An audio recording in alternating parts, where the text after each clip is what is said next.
Gotham Knights is a game that I've been looking forward to for a very, very long time. Ever since the original trailer dropped, I've been extremely excited. The idea of being able to play as some of my favourite DC characters in a video game is extremely compelling. But as the release date got closer and closer, I started to get a little bit nervous. Watching on Twitter and on YouTube, you can see a lot of people have been ragging on the game quite hard, calling it mid or even straight out bad. And as release date got closer, I was a little bit worried the game might be a bit of a dud. But after beating the main campaign and doing some of the side missions, I have to say, I actually really enjoyed it. Now, I will say most of this review will be spoiler free. I will talk about spoilers a little bit later in the video, but that'll be towards the end, and I'll put a big spoiler warning. So if you're worried about spoilers, you don't have to stress. I'll make sure I let you know. Now, the first thing I want to talk about is the gameplay, more specifically the combat, because I think that's by far the most important part for a game of this type. And I will say, despite what people on Twitter have been saying from watching the dev released test footage, I actually really like the combat. It's a little bit different to the Arkham games and the Spider-Man games, and at first that's a little bit jarring. You kind of go into the game and just expecting it to be the exact same as these other games that have copied and pasted the exact same format for years, but it is slightly different. It's similar, but a little bit different. The combat is different in three main ways. The first of which I would say is the speed. Animations and dodging and punching is a little bit slower than the Arkham and Spider-Man games. Not by a lot, the game certainly isn't dragging by any means. It's still very fun, and it still feels well paced. You're just not flying across the screen at speed of sound, right? You're not dodging someone and then jumping halfway across the room and, hitting the enemy that's behind three other guys like you do in the Batman games. It's a little bit more tame. Mainly, I'd say it's visually less flashy is the word that I would use to describe it. The second main difference I would say in this game is that enemies are a lot tankier, both in the missions that you play through the campaign and the different crime encounters that have different difficulty ratings in the Gotham City. Enemies are tankier. They take longer to go down than something like Batman or Spider-Man. You're there for longer, punching them for longer, especially the brutes. The brutes do take, the heavy type enemies do take a lot of punches to go down. And this isn't a bad thing. That's still very fun. One of the things the game actually nails is a one-on-one fights. I'll talk about this later when I go to the boss battle area and the spoiler section, but fighting an enemy one-on-one in this game is very fun. They do it very well. They last longer than what you'd think they would, especially considering that they can have high difficulties, and it's just very fun. The third and final thing that I'd say makes this game's combat feel different to other games is momentum abilities. Momentum abilities are unique abilities that each character gets. Each character gets 8 abilities and they work based off of a charge bar. The more you attack enemies, the more the charge will gain and the bar will fill up. And once you fill up a bar, you can use certain momentum abilities. Momentum abilities have different costs depending on what they are. Some can have 1 momentum bar, some can have 2, some can have 3. They're all unique and very powerful, and they are what serve to make each character feel very different from one another. Red Hood has abilities such as Barrage, which allows him to shoot multiple high damage shots in a straight line that hit all enemies in their path. Mega Tackle, which has Red Hood dash forward and knock down all enemies in his path. And Mystical Rounds, which has Red Hood lock onto enemies and shoot mystical bullets that will hit all targets, causing massive damage. Batgirl has abilities like Batarang Barrage, that has Batgirl throw out an enormous amount of Batarangs that damage all enemies in range. Beatdown, that has Batgirl perform a series of quick strikes on a single enemy that deal a lot of damage, and Ton for Jackhammer, where Batgirl hits the ground with her weapons, causing a circular shockwave that knocks back and staggers all enemies nearby. Robin gets abilities like Bowspin, which has Robin rapidly spin his staff, deflecting all bullets and damaging enemies in front of him. Cloak, which turns Robin invisible and allows him to sneak around, and Bowswing, which has Robin wind up a wide, heavy swing that sends all enemies flying back. And finally, Nightwing has abilities like Elemental Shockwave, where Nightwing smashes the ground, creating an elemental trail that damages enemies. Speed Boost, that gives Nightwing a speed boost that allows him to move faster and gain momentum quicker. And Whirlwind, which is Nightwing spin around and throw his weapons, hitting all enemies nearby. Each character also has a set of skill trees. For the most part, these are similar. There's the odd difference between them, such as Robin being quieter and being able to still sneak whilst not crouched. Batgirl being able to revive herself once and twice once you feel upgraded, giving her an extra life, and Nightwing be able to do a perfect dodge of sorts where he will dodge 3 times in a row and then he does like some really cool flips and then he lands on the ground stunning enemies nearby. These are, for the most part, all very similar. Like I said, it is really the momentum abilities that makes the characters feel different. It's just sort of a way to add progression and make the characters feel more powerful as you go, and honestly I think it was handled quite well.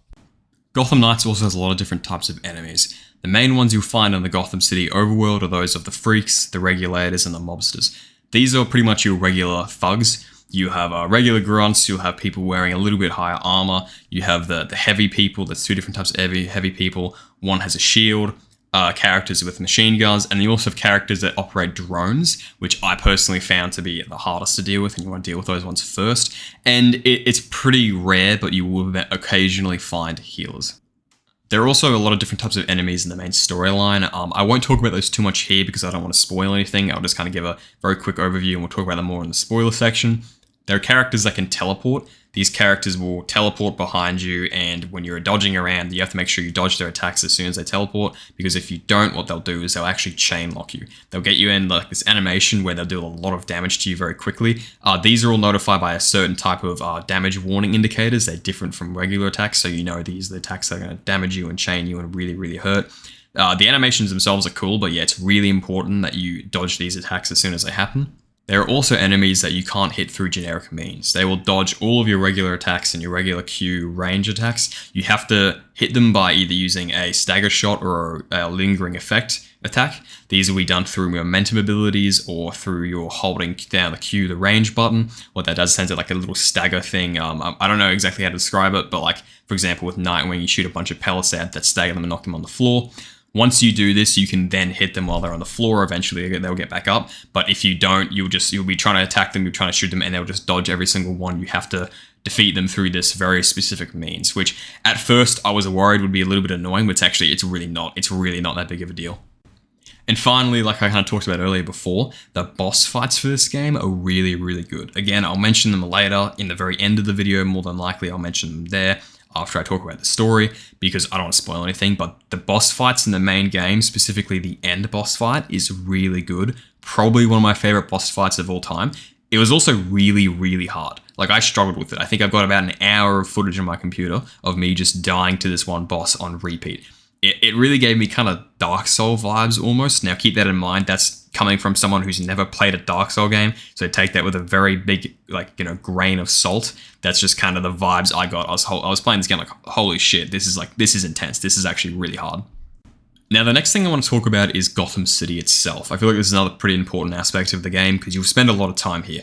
Now, Gotham itself is, I don't know quite how to describe it. It's not the same as Gotham City in Arkham Knight or specifically New York in Spider-Man, where those cities look quite nice. Gotham is almost unpleasant to be in because it looks like a shithole, which makes sense because it's Gotham. It's accurate. It's not meant to be this pretty shiny city. But that being said, it can look quite nice. You'll find yourself flying through the sky, grappling around, and you'll just be surprised at how nice the game can look at certain points. The sky, and more specifically, the lights of the buildings, and there'll be these little smoke fog effects around these lights that are from all the pollution in the city, but because of the neon lights, they're all glowing like different colors. The game in itself can actually look really, really, really nice. I'll talk about the graphics a little bit later, but this is kind of to give you the general aesthetic of what Gotham itself looks like. Now, another thing I'll mention is this is actually the first Batman game not Batman game, but kind of Batman character, Bat family game, where there are regular citizens on the street. In both Arkham City and Arkham Knight and Arkham Asylum, it's quite apparent the developers had to think of reasons to make sure there were no regular citizens on the street. This game takes note from Marvel Spider-Man, where in Marvel Spider-Man, there's just regular citizens walking around all the time. There's in this game too. You'll be riding through your bicycle, you'll be traveling through Gotham, and there'll be random citizens talking about you. Oh, wow, that's Red Hood. It's actually really cool. I personally think it was a really, really cool decision. It helps to give a lot of life to the city. It makes it feel lived in, and it helps to also raise the tensions of the game. It makes you also feel like, yes, there is a reason to save this city when the characters are going, oh, we have to protect the city, we have to protect the people. It helps to, actually see the people. That really helps the game out. Now, around the city, there will be a lot of different crimes going on at all times, which makes sense. It's Gotham City, but also just because the game developers want to give you something to do. Now, these crimes can vary. There's regular muggings. There's things like criminals trying to break each other out from police custody. There's people that are running away from police. There can be bomb threats. Now, that's what I mean by bomb threats is there are higher caliber crimes. There are crimes that are a lot bigger, and these are premeditated crimes, which you can find out through interrogating people. I'll talk about the interrogation a little bit later.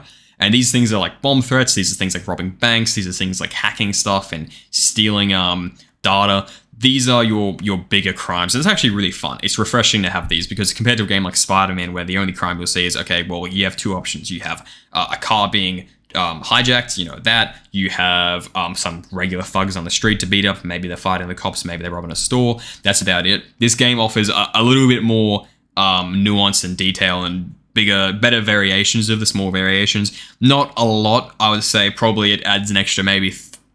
actually, you know what? No. I would say it probably doubles something like Spider-Man. There's a lot more different variations of crime in this game. It's actually really fun. It helps to change paces up, especially considering you'll be doing this a lot.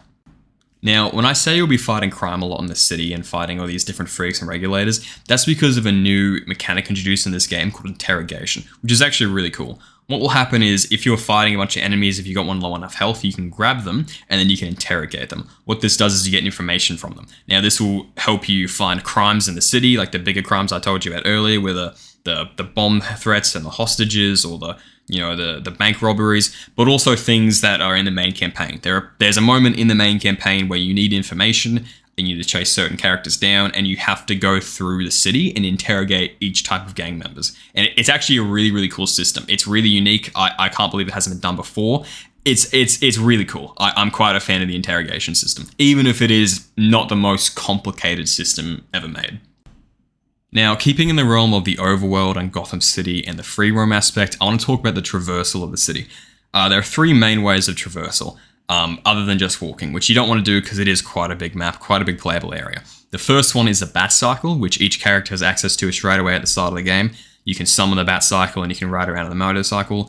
Grapple Hook, which is also something all characters have at the start of the game. The Grapple Hook, I'll say, is very, very fun. It's not quite the same as Batman Arkham Knight because not all characters have a cape, so they can't sit there and glide, which is a bit of a shame. But regardless, the Grapple Hook is very fun. I had a lot of fun just getting around the city. I'd sit there and I would actively not use the Bat Cycle, because I wanted to use the Grapple Hook. It's actually very, very fun. And then finally, each character can also unlock throughout progression of the game and defeating crimes and beating certain criteria. You can unlock unique special modes of transport, which are these little movement kind of ability things. Batgirl has the ability to glide with her cape. Nightwing basically gets a Fortnite glider. Robin can teleport, and Jason Todd Red Hood gets the ability to do these kind of double jumps in mid-air with these with these powers he's gotten from the Lazarus Pit.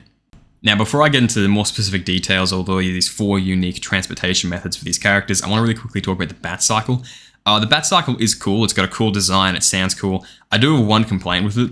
There's no speed boost. It feels kind of weird. You play through the game and you always go the same speed no matter what. And I'm kind of, I'm going across this bridge and I'm just like, man, I really feel like there should be some sort of accelerate button to go even faster, like a temporary speed boost. It feels really out of place that you don't have that. Instead, you have a wheelie button, which basically you pop a wheelie and it lets you, go over certain objects you normally wouldn't be able to. And it's okay, but it is really it feels really weird always going at the same speed all the time.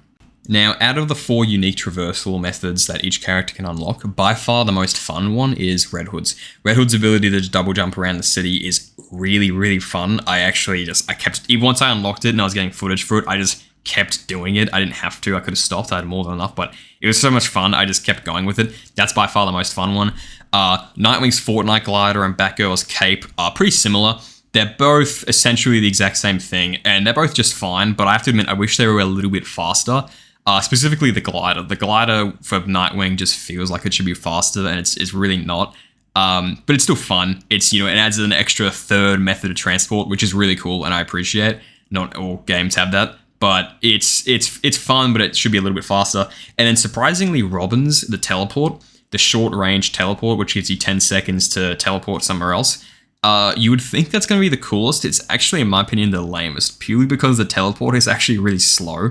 Like, the movement for when you're picking where you want to go is really slow. So you kind of just pausing, waiting up, moving, walking, and it just feels really weird. It halts the flow of it. Every other character, you can go from a grapple to their movement ability, and it's really fast paced and fun. Whereas Robin's, you just kind of stop what you're doing and pause, and then you're just stuck in this weird, slow drag the teleporter menu. It's really weird. You'll see it on screen. It doesn't feel great. And then there is one last final form of transportation, that being fast travel. As you progress through the game, you'll eventually meet Lucius Fox, who will let you know about these drones that the GCPD have flying around the city, they're trying to catch you. He informs you that if you go around and you hack the drones, then you can unlock fast travel and you'll be able to fly to these different safe houses around Gotham. Now, I have to be honest, unlocking these isn't actually very fun. I just genuinely didn't bother to, because to unlock them, you have to scan these drones. And what these drones have is eventually they'll get shields, and you literally just have to stand around and wait for the drones to dock. And whilst they're docking, the shields are down, you can hack them then. And it's not the most fun thing. It's just a lot of just standing around, you know. They have like 30-second loops, so you're not really standing there for that long, but it's not exactly the most fun thing. But I will say the little quote that Lucius gives whenever you do hack a drone is really funny. I don't know why. Whenever I hear it, I just think it sounds goofy as hell. Yes, that's a good scan. The game also has its own version of detective mode, with that being AR mode, which is less like regular detective mode you get in the other Arkham games, but it's more like survival sense from Dying Light, if anyone's ever played that. And in my opinion, it's a little bit of a downgrade. I find, you know, you walk around spamming the X button, which is the AR button on PC, instead of actually just being in the set detective mode. It's not the most fun thing in the world. Also, I'll say that I've seen quite a lot of people, including myself, when there's stuff on the floor, you kind of miss it. Once you see what the stuff on the floor looks like, then you just know what to look for it. But I find it's something that, you know, when you're first playing the game, you do just miss. But there's also another version of this detective game mode in the actual overworld and in missions, which is like a detective mini game where you basically have a bunch of puzzles or a bunch of clues and you have to piece them together. Now, this can be in the actual campaign where you're trying to figure out what people were doing experiments on, or it can be in the overworld when you're trying to figure out how this person has died and where the criminal is going to be. And it's okay. I'm not really a puzzle person, so I'll be honest, after the first one where they give you the tutorial, I just kind of always brute force it. I don't bother actually trying to use logic to piece them together. I just sit there and brute force it because I'm not a massive puzzle fan, but that doesn't mean it's a bad system. That just means it's not something I'm personally interested in. Overall, I think it's a good addition to the game, and, you know, just new content in general, you know, adding on top of what other games have already previously created, I think is always a good thing. Now, the game also has its own crafting system where you can craft suits and weapons and your ranged weapons and upgrade them as you go along. I'm not going to talk about these too in depth because, to be honest, I didn't find it was a system that I paid much attention to. I just would kind of go and upgrade my suits and my weapons whenever I could, when I have a better option. I never at any point read into a scenario where I didn't have the right upgrade materials or the materials to craft a suit. You get these materials just from defeating enemies, beating crimes. You have some chests you can loot. But it was never something where I ran out of materials. I don't know what materials I needed to craft what. It's not something that's overly complicated, which I have to be honest, I think it's a good thing. I'm not too, like, I don't think crafting suits and stuff in a superhero game is necessarily the most fun thing. It can be fun. I think Spider-Man is an example of a game that does it quite well. Especially because those suits are all just cosmetic. You don't need to craft those if you don't want to. But for a suit like these, where the suits and the weapons, the damage increase do actually matter. If you try to fight enemies with a weak damage weapon, you know, you're going to struggle. I think it was a good decision to make the crafting system very forgiving, which it is. Now, the next part of the game I want to talk about is the characters. That being, you know, how they're depicted, if they're accurate, not necessarily if they're comic accurate, because I don't feel I'm an expert in that area, but how I think of them, if I think any of them were acting out of character or not. The first one I would say is Dick Grayson. For the most part, Dick Grayson, I think, was done very well. Most of my knowledge from him comes from the Young Justice TV show and, you know, comic book panels that I've seen people upload on Instagram and Twitter. He is a little bit less cheery than what he normally is depicted as, which makes complete sense given the setting of the game, being that, you know, Batman has just died. He still is absolutely the leader. You know, he's a very compelling character. Jason Todd, his edginess is turned up a little bit more than in most other interpretations, I would say. But he was still a character that I really, really liked. It's very clear that he still has a very, very big heart. And then, you know, I think something that really came to my mind with this interpretation of him is if you've seen the panel from the New 52 where Orphan Cassandra Cain goes around and touches each three of the main Robins and kind of doesn't know way to describe them. Tim, his brain, I think it was, and it doesn't matter. But regardless, basically the community interpreted that as Jason has a really big heart, but he protects it with his fists. And this is what this character, to me, really interpreted and represented. Batgirl, for the most part, was pretty accurate as well. I don't really have any complaints there. Batgirl's not a character I'm particularly familiar with. I pretty much know her from Young Justice, and that's really about it. And then Robin, funnily enough, Tim Drake's probably the character that I'm most familiar with in terms of comic accuracy. That being the fact that I've read both the Red Robin run and the Teen Titans 2003 run, which heavily feature, one of them is Tim Drake's solo run, the other one heavily features him. He was a character that I found kind of, I don't know how to really describe it. He didn't really feel like himself. I don't know why. I really can't describe it. He is the one in my mind that seems to be the most heavily impacted by Bruce Wayne's death, which makes sense if you've read the Red Robin run, you can about how that affected him.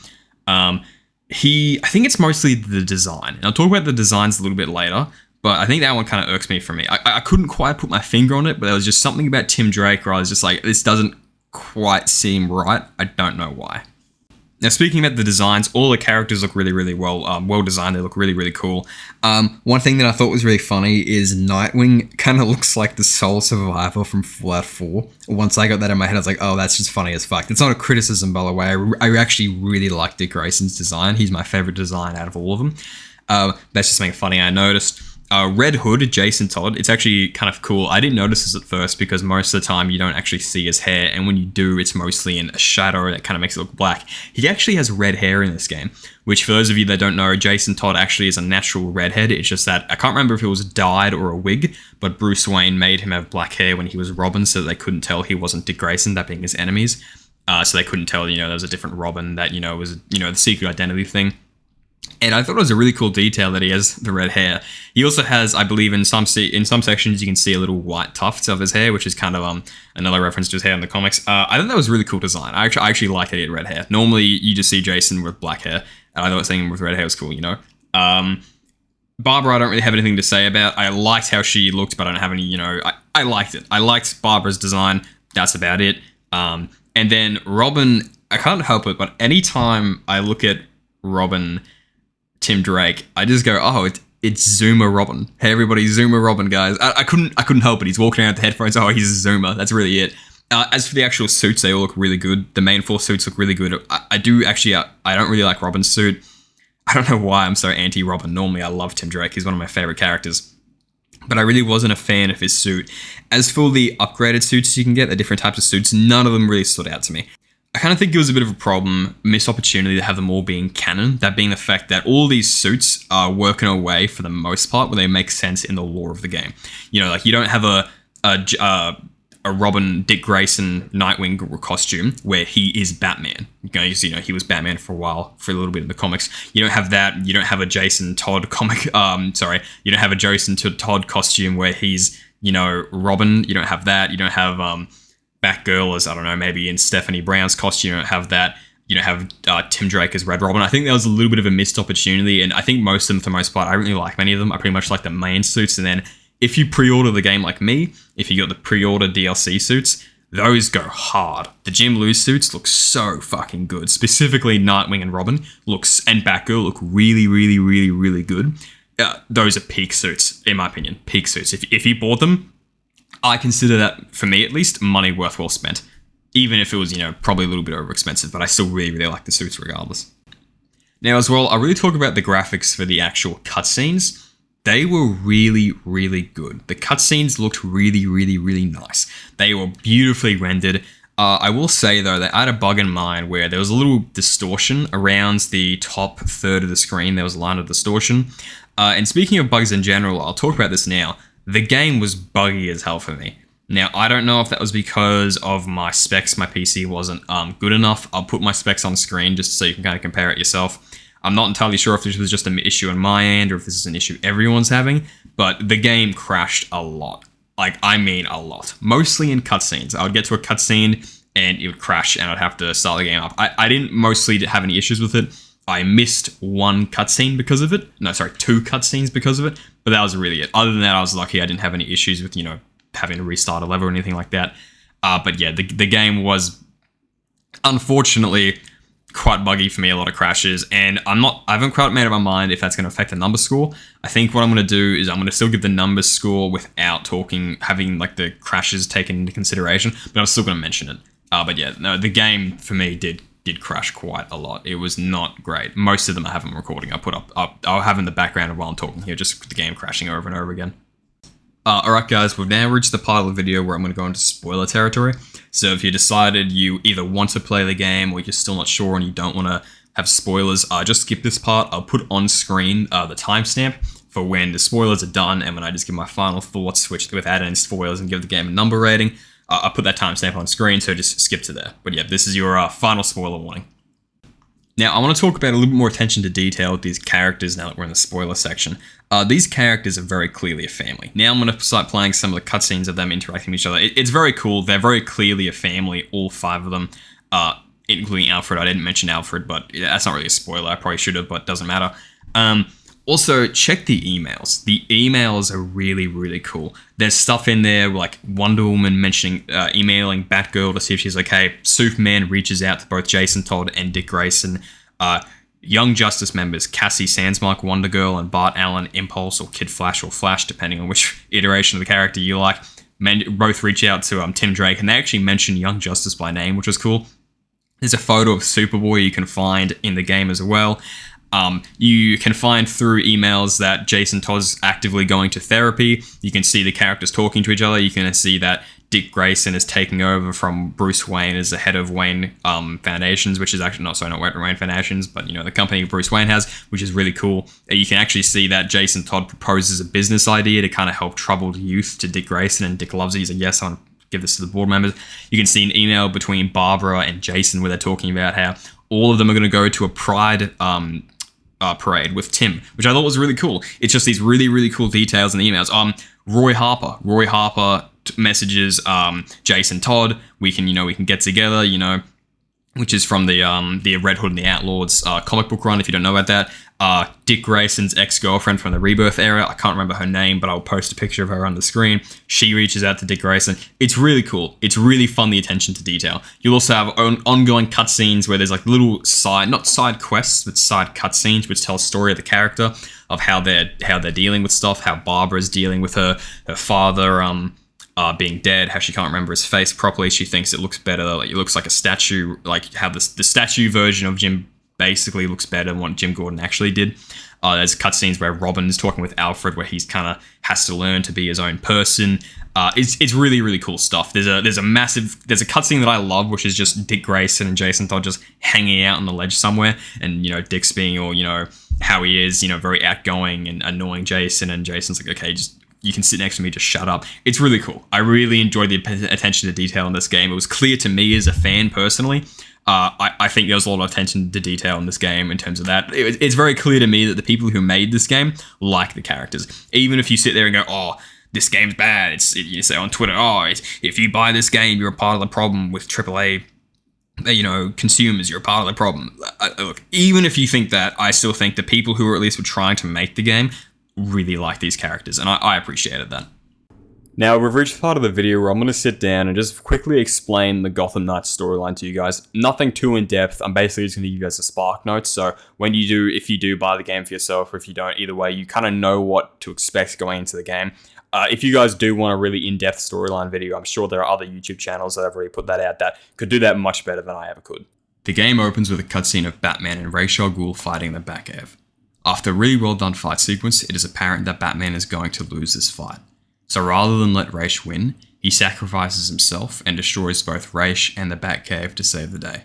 We then see the 4 playable characters arrive on the scene, finding Batman dead. A funeral is held for Bruce Wayne, and then we begin the game. The team investigates the last case that Bruce was working on, finding that he was investigating the murder of Dr. Kirk Langstrom. Whilst investigating, the Knights run into Talia al Ghul, who cremates her father rather than resurrect him in the Lazarus Pit, much to the surprise of the Gotham Knights.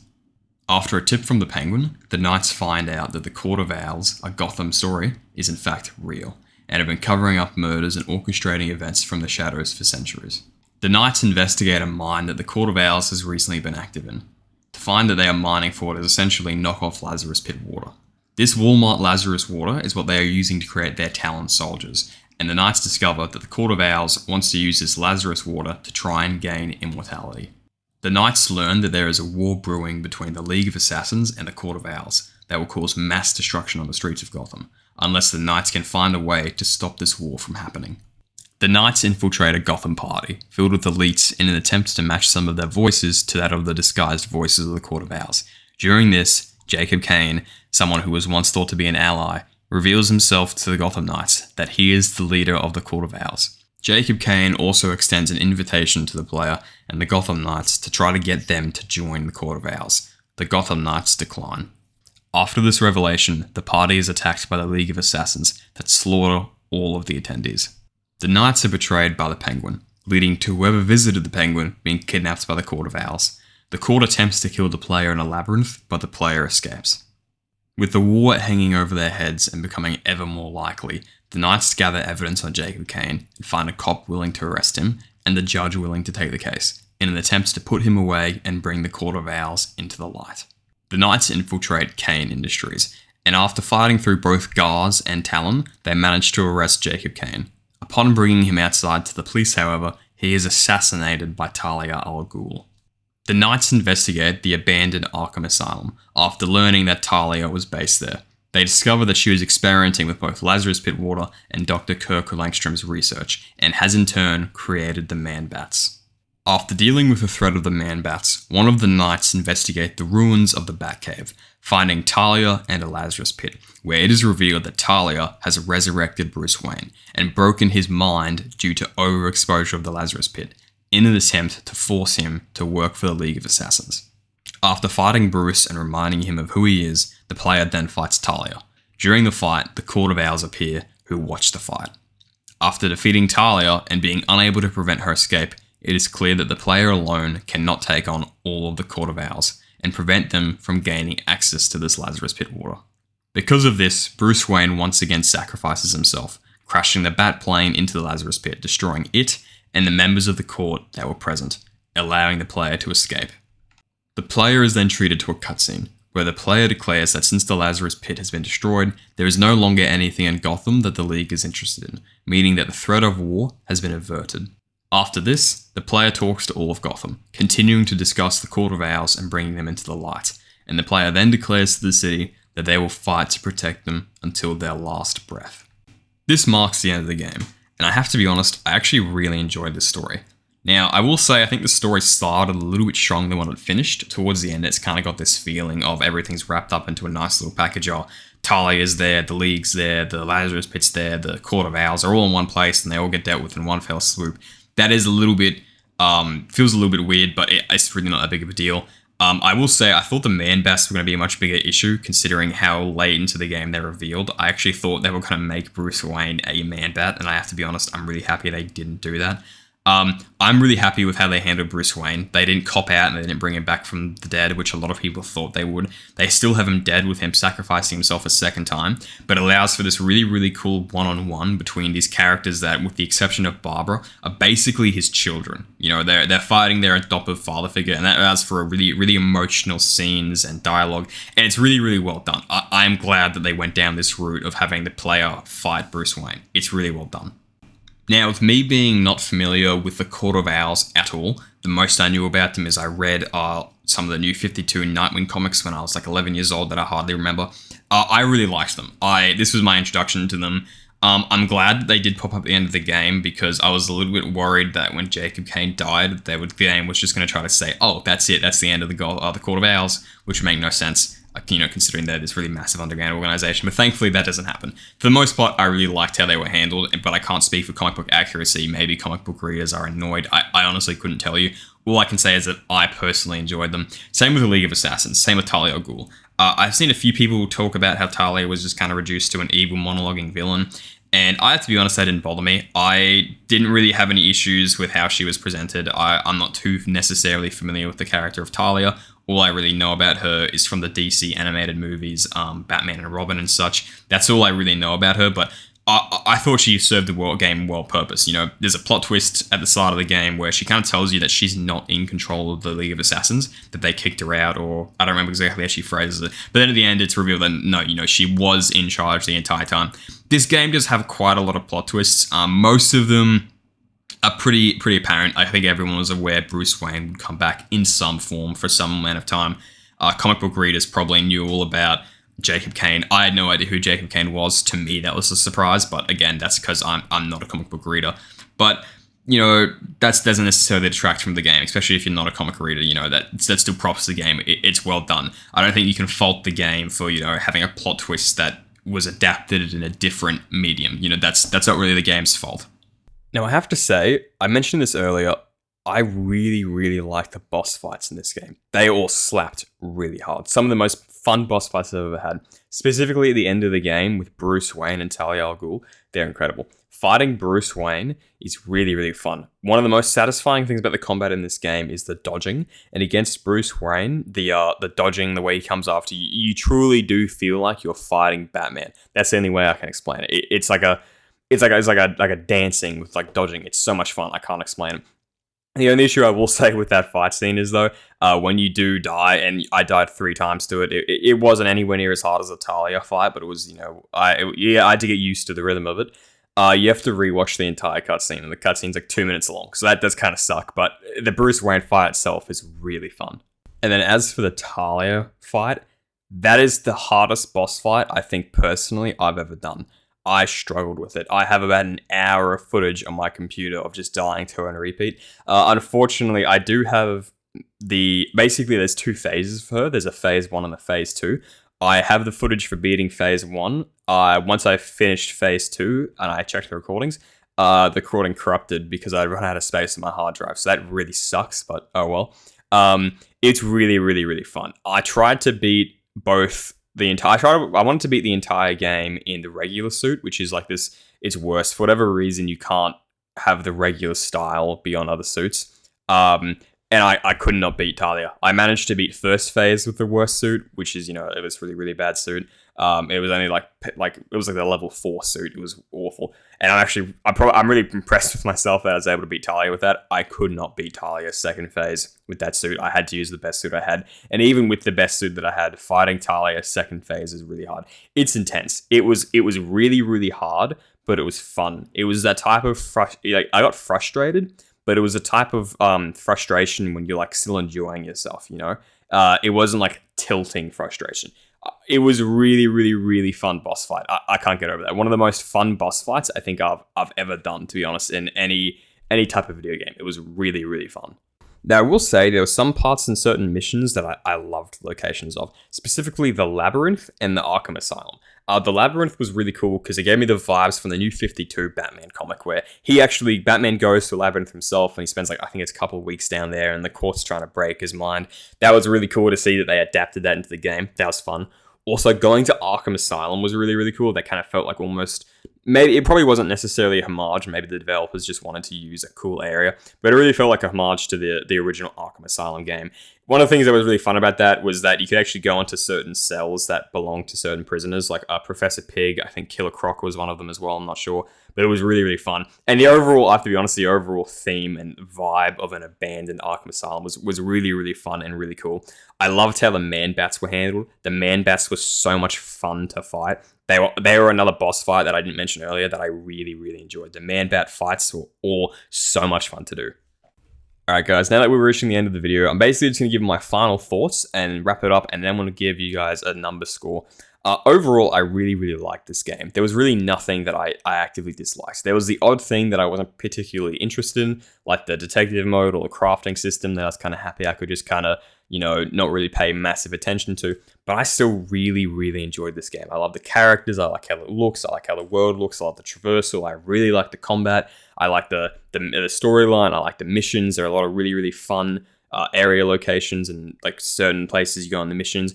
Overall, I'm going to give this game a good score. Now, I'm not going to consider the crashes too much because I don't want that to date the video. I'm sure the crashes will be fixed. Also, it could just be my PC. I don't know that for sure. And I don't want that to date this video. So I'm not going to take that into consideration. Just be aware, at least right now, as like the release of this video, you might have some issues. But I'm going to give Gotham Knights a 9 out of 10. I really, really enjoyed this game. I see it as something I'm going to come back to and play a lot. I really, really enjoyed it. Anyway, guys, I'm going to have at the end of the video here. Let me know if you enjoyed the video. This is the first time I've really done an in-depth, long video like this. I've done longer videos before, but that's basically just been me talking to the screen for an hour about ranking, COD Zombies maps. It's never been something this in-depth. So let me know if you enjoyed it. I put a lot of effort into it. Hopefully you did. Let me know what you guys think of the game. Let me know if you disagree, if you agree, if you have certain notes or ideas on the game yourselves, opinions. Either way, I really hope you enjoyed it. I'll see you guys next time. Peace.